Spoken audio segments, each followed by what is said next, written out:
Bienvenido al canal Ecos del Abismo. Esta noche quiero invitarte a sumergirte en la oscuridad más cruda, esa que no se esconde en bosques lejanos ni en casas abandonadas, sino en los lugares donde creemos estar más seguros, lugares vigilados, protegidos, o al menos eso creemos. Te invito a ponerte los auriculares, a aislarte del mundo que conoces.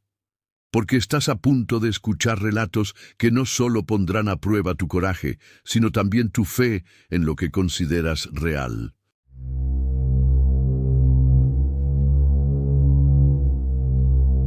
No todos los hospitales cierran por reformas. Algunos cierran porque algo mucho más oscuro insiste en quedarse dentro.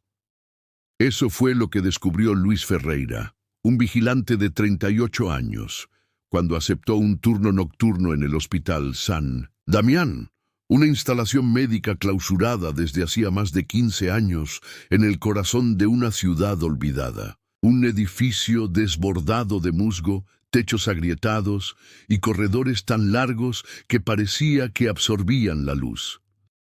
Luis no era nuevo en esto. Había trabajado en fábricas, oficinas, centros comerciales, pero nada lo había preparado para San Damián. Desde su primera noche, algo se sintió mal.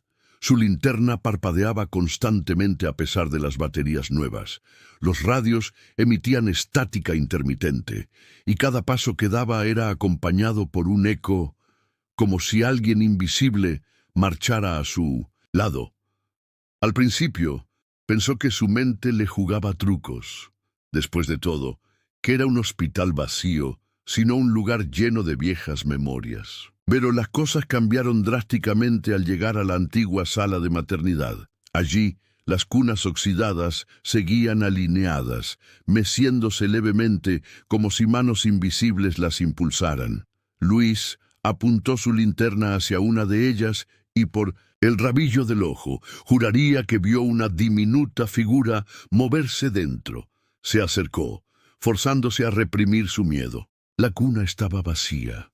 Sin embargo, un débil llanto comenzó a resonar en la sala. No provenía de sus radios, ni del viento que ululaba afuera. Era un llanto real, desgarrador, demasiado cercano. Luis retrocedió lentamente, y en ese momento escuchó algo más. Sus propios pasos resonaban, pero también los de alguien más pequeños, más apresurados. Se giró de golpe. Frente a él, en medio de la penumbra, se perfilaba una figura pequeña, un niño. Su piel era de un gris enfermizo, sus ojos, dos huecos negros que absorbían la poca luz de la linterna. Vestía lo que alguna vez fue una bata hospitalaria, ahora sucia y rota. El niño extendió la mano, pero cuando Luis intentó moverse, sintió que sus pies estaban pegados al suelo. Una fuerza helada lo sujetaba.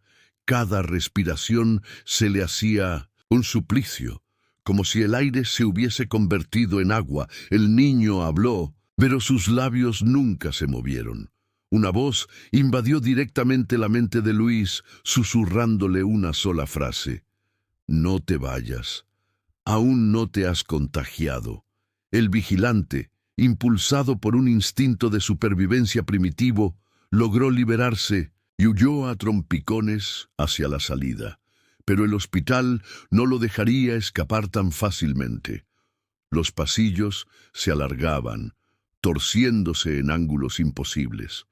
Las puertas que había dejado abiertas ahora estaban cerradas con cerrojos oxidados que no recordaba haber visto. Y el llanto lo seguía.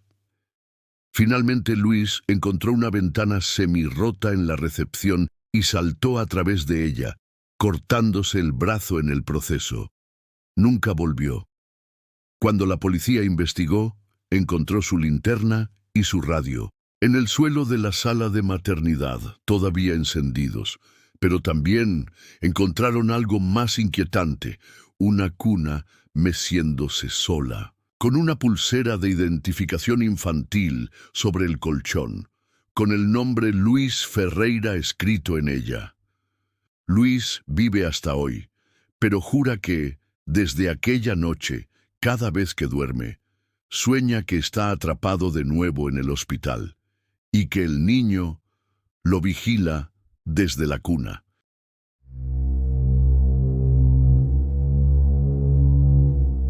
Esteban Salinas nunca fue un hombre supersticioso. Con 44 años de experiencia como vigilante nocturno, había trabajado en todo tipo de sitios: centros logísticos, fábricas textiles, talleres de ensamblaje. Siempre lo mismo: rondas monótonas, café frío y el eco interminable de su propia respiración.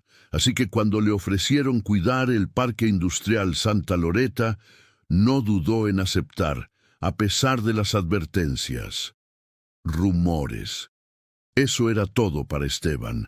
Decían que, décadas atrás, una serie de incendios accidentales habían consumido varias naves del complejo, atrapando a decenas de obreros en su interior. Sus muertes fueron silenciosas, sus nombres olvidados, pero sus gritos, decían algunos, aún resonaban entre las estructuras calcinadas.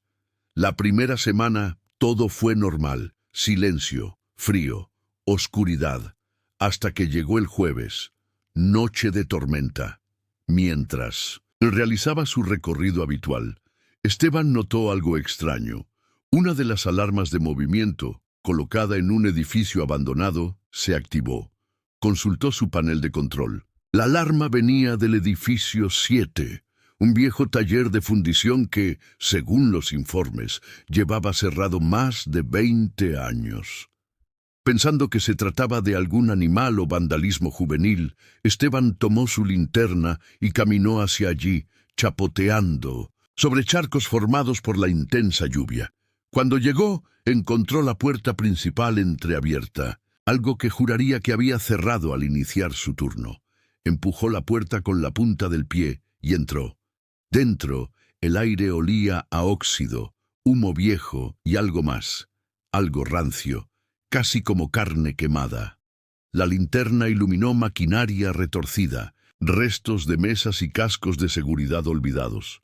Todo estaba cubierto de un polvo tan grueso que parecía nieve sucia.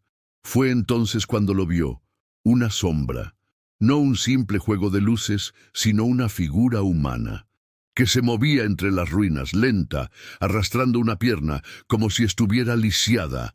¡Alto!, gritó Esteban, apuntando con la linterna, pero la figura se desvaneció detrás de una prensa hidráulica corroída. Sin pensarlo, el vigilante corrió tras ella, dobló esquinas, saltó sobre vigas caídas, hasta que llegó a un pequeño vestidor, donde encontró algo que congeló su sangre. Decenas de cascos industriales estaban apilados formando una especie de altar improvisado. En cada casco, una fecha escrita con lo que parecía sangre reseca. Al mirar más de cerca, Esteban vio que una de esas fechas coincidía con el día actual. Una ráfaga de viento apagó su linterna. El vigilante quedó sumido en la oscuridad total, y en esa negrura comenzó a escuchar susurros. No provenían de un solo lugar, sino de todas direcciones a la vez.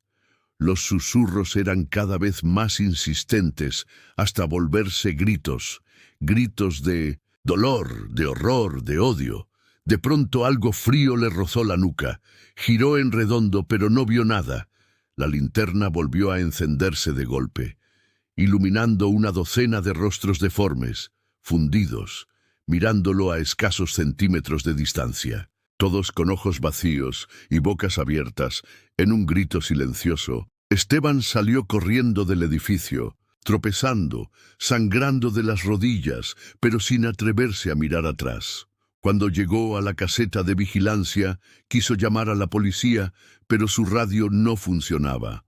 Solo emitía estática, y entre esa estática pudo escuchar una voz distorsionada, casi inaudible, susurrándole: «Tu casco, tu fecha, te estamos esperando». Renunció esa misma noche. Desde entonces vive aislado en el campo, lejos de cualquier lugar donde las máquinas puedan recordar. Cada año, en la misma fecha, Esteban recibe un paquete anónimo en su puerta. Dentro, un casco industrial oxidado y una nueva fecha.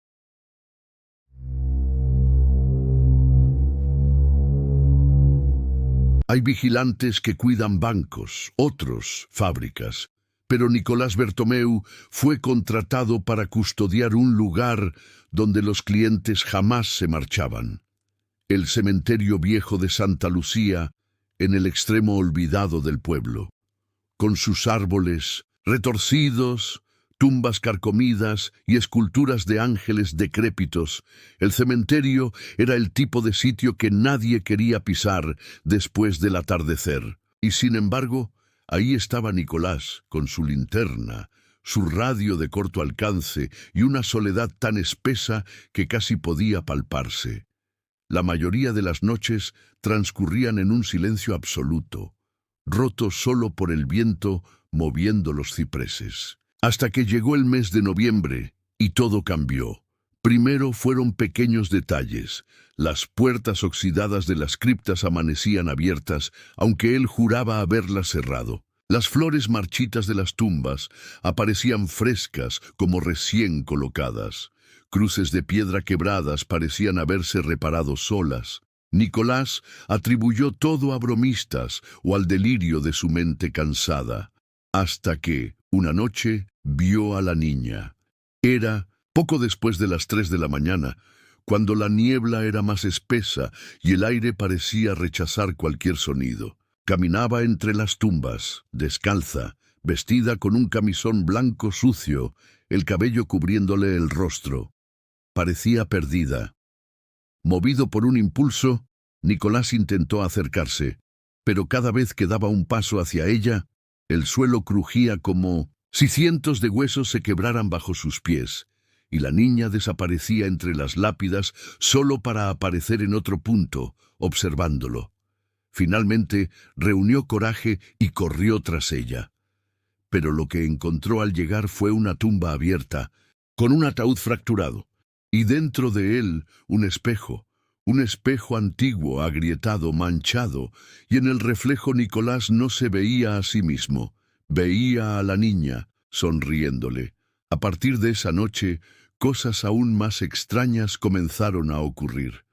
Cada madrugada, al pasar, junto al sector de los Angelotes, escuchaba risas infantiles.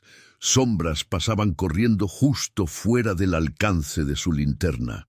Las estatuas parecían cambiar de expresión cuando no las miraba directamente. Una noche especialmente gélida, mientras revisaba el muro sur, encontró algo espantoso: su propia lápida, tallada en mármol blanco, bajo su nombre completo, Nicolás Bertomeu, y la fecha de fallecimiento, la misma noche en la que estaba parado allí. Rasgó la tierra con sus propias manos, desesperado, hasta encontrar una caja podrida. Dentro no había un cuerpo, sino su linterna, su radio y su reloj detenido en la hora exacta, 03:13 AM. Asustado, trató de huir del cementerio, pero los caminos que recordaba ya no existían. Los senderos se retorcían, volvían sobre sí mismos.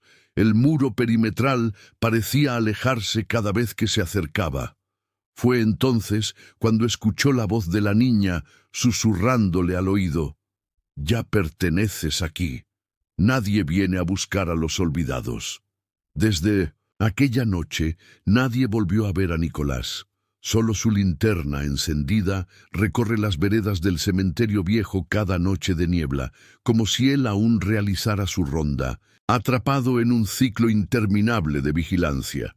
Algunos dicen que si visitas el lugar en la hora maldita, entre las 13:00 y las 3:30 de la madrugada, puedes ver una figura caminando entre las lápidas, iluminando nombres que ya nadie recuerda. Otros dicen que, si tienes la mala suerte de que esa luz te enfoque, tu nombre será el próximo en aparecer grabado en el mármol.